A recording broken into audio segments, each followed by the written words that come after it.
You've probably heard of expected goals, or XG, by now. It's been featured in the mainstream media a lot this season and is a measure of chance quality based on the likelihood of a goal being scored from a particular chance. Check the link below to find out more. We can use a similar methodology to calculate expected assists, which you might see represented as XA.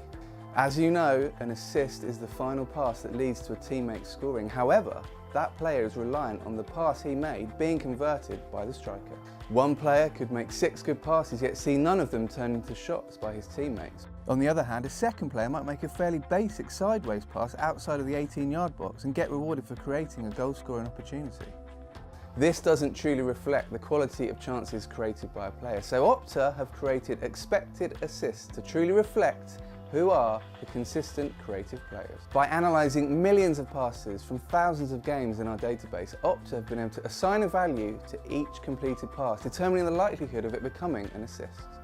This means we can determine how many assists a player should have if his chances were converted at an average rate. The model is based on the finishing location of the pass, what type of pass it was, and a variety of other factors. It's important to note that this model is not reliant on whether a shot was taken from this pass. It credits all passes whether or not they end in a shot.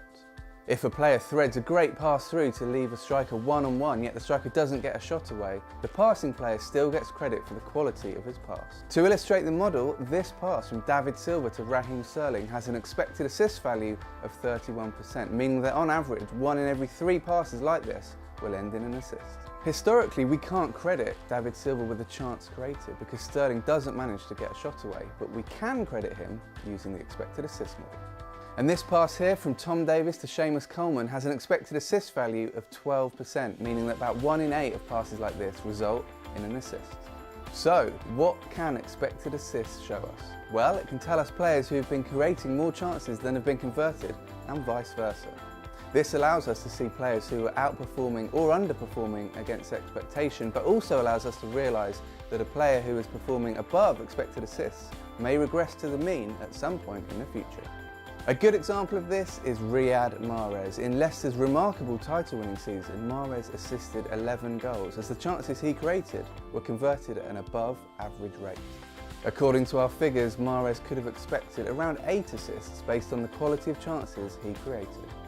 In the following campaign, it was a different story. Leicester's forwards stopped converting at the unsustainable rate they had been in 2015-16, and Mahrez ended with 3 assists, although his expected assists should have been almost double. Over the course of those 2 seasons, Mahrez assisted 14 goals, and the model expected him to assist 13.3, basically meaning that the chances he created were being converted at a consistent rate.